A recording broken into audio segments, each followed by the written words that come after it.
here I am back as promised with a fusion version of the fruit custard, that is fruit custard bread. Basically it's a fruit focaccia bread made in custard flavor. Now focaccia breads are made both sweet and savory using various toppings, and this is a sweeter fruit version. Super soft, and look at the texture. So if you're a fan of the sweet tutti frutti breads that we get in the market, then this one is sure to blow you away. The best part is we are going to make it in a pan. So no oven, nothing, just 10 minutes on the gas and it's done. Trust me, it's as simple as that. But before I start, let me introduce you to myself. Hello, this is Tanushree and this is The Fusion Theory, where we bring you traditional recipes and then on our next video, we bring a fusion version of the traditional recipe. So if that sounds exciting, please do subscribe to the channel to see traditional recipes and then a fusion version of the same. And while subscribing, don't forget to press the bell icon so that when we upload, you get updated super quick. And if you are still listening, then I would like to assume that you are going to like the video as well. So do hit the like button and show some love. Now let's get started. For making the custard bread, first begin with blooming the yeast. For that we need instant dry yeast 1 teaspoon, sugar 1 teaspoon, lukewarm water 1/4 cup. Now stir it and let it rest covered for 15 minutes. Now 15 minutes are over. Let's check the yeast. You can see the mixture has turned frothy. It means the yeast has bloomed. Next, we'll prepare the dough. In a bowl, take all-purpose flour 1.5 cup, custard powder 2 tablespoons. By the way, for homemade custard powder recipe, you can check out the info button or the description box. Sugar 3 tablespoons, baking soda 1/2 teaspoon, salt a pinch. Now mix the dry ingredients. Next, add curd 1 tablespoon. For written recipe, you can check out the link in the description box. Mix it lightly. Next, add the yeast.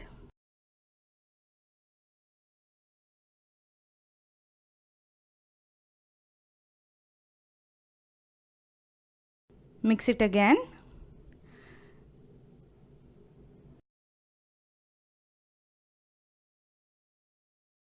Now add lukewarm water little at a time and make a very soft dough. For me, it took around 1.5 cups of lukewarm water. You might need a little more or less depending upon your flour, as each flour has different water absorbing capacity.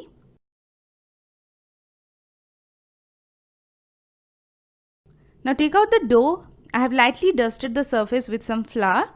Now using the stretch and pull technique, we'll knead the dough again for 5 to 6 minutes. Now this is a very important technique in bread making, where we stretch the dough and then pull it back and again stretch it and pull it.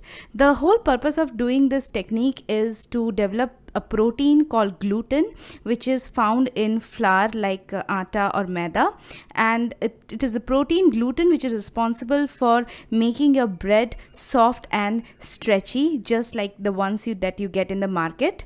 So do this for at least 5 to 6 minutes. And at this point your hands might feel very sticky, but don't worry about it, because once you put oil, everything is going to combine together and it's going to be fine. Now after kneading for a good 5 to 6 minutes, add oil 1 tablespoon. Knead till the oil is absorbed. Now you will see the dough is coming together quite easily. Now spread some oil over the surface.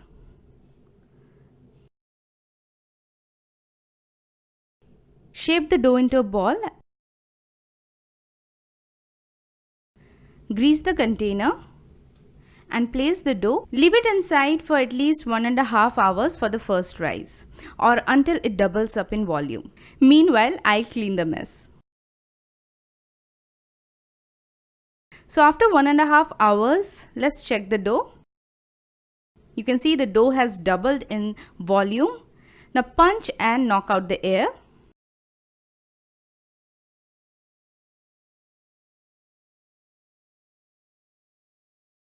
Just knead it for another minute or two. Now before I roll the dough, I'm going to grease my pan in which I'm going to bake the bread. Now shape the dough into a ball and then roll it just the way you roll your chapati or pizza base. Now it will be much thicker than your regular chapati, of course.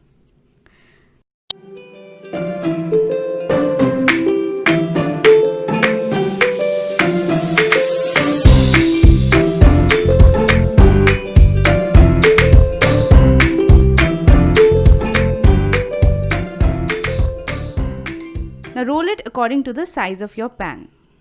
Place it over the pan and spread it. Grease the top.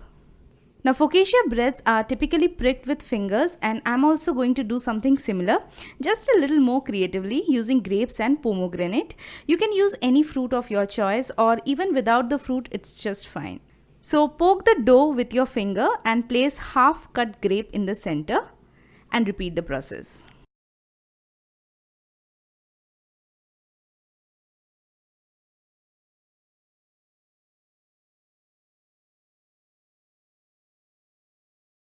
Now just place the pomegranate seeds around the grapes and you'll get a nice, amazing floral design. How beautiful, isn't it? Now leave it covered for the second rise for another 30 to 40 minutes. And 40 minutes are over. Now without disturbing the dough much, I would like to show you how much the dough has puffed up again. So our second rise is done. Now we'll bake it. And if you like the video, then don't forget to give it a thumbs up by hitting on that like button. So for baking the bread, to stop the heat from escaping the pan, you can either cover the hole with a paper or place a katori like me. Bake it for 10 minutes on one side over low flame.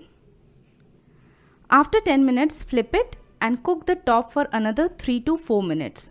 Now unlike the bottom, the top portion doesn't take much time to cook. So you can switch off the flame after 3 to 4 minutes and let it stay in the pan for another 2 to 3 minutes, and it will cook on its own from the heat of the pan. Now take the custard bread out, cut it and enjoy. This bread is very soft and fluffy and it tastes delicious. Now you can see the texture, how beautiful it is. So do give this amazing and easy recipe a try and let me know in the comments how you like it. If you like such fusion video and would like to see more of such interesting fusion videos in the future, then don't forget to like, share and subscribe to the channel. And when you subscribe, don't forget to hit the bell icon so that the notification reaches you super quick.